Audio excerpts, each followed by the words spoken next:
Some things I expect of a Far Cry game, and Far Cry 3 delivers on them. These are things like a giant open world, the freedom to shoot things how and when I want, and the freedom to shoot exotic animals, you know, if I have to.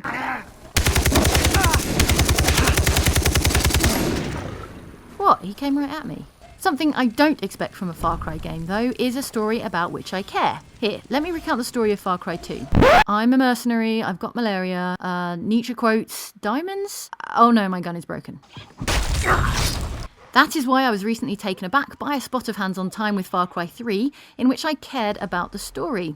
And that's what I want to talk about. Don't worry, I'll avoid big spoilers, and everything I played was from the first couple of hours, so there's definitely nothing from late on in the game. Far Cry 3 stars Jason Brody. He's just a regular guy on holiday with his regular friends and a camcorder in his head when things turn from this to this.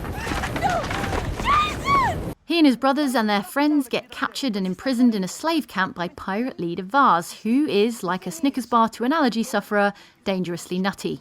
Way up in the fucking skies, you thought you had your finger on the pussy trigger. So, Far Cry 3 begins with a tense intro sequence in which Jason and his big brother Grant attempt to escape. Keep moving. It's dark and it's harrowing, and it all smacks a little bit of one of those horror movies where horrible things happen to sexy American college kids on holiday abroad, like having their kidneys nicked by a local gang of organ harvesters. What? Holy shit. Oh God, I can't do this, Grant. Jay, look at me. I can't find Lisa and Riley and the others without you. The escape kicks off the game and sets up the essential premise of the plot. Jason is going to have to find the rest of his friends, or maybe what remains of them, and probably do something about Vaz and his crew.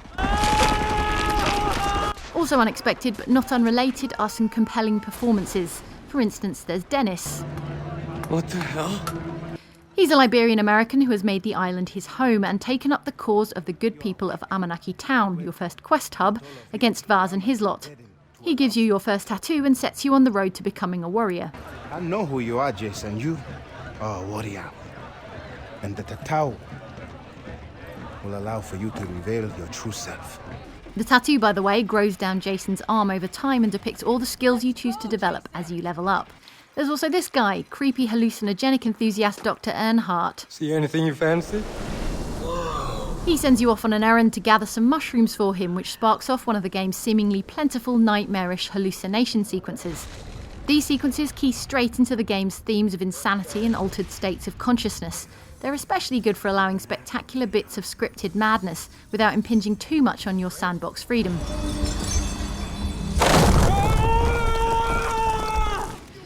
Again, that's the sandbox freedom that lets you shoot, stab and blow up your enemies, hunt and skin animals, and bomb around in trucks as much as you like. Whoa!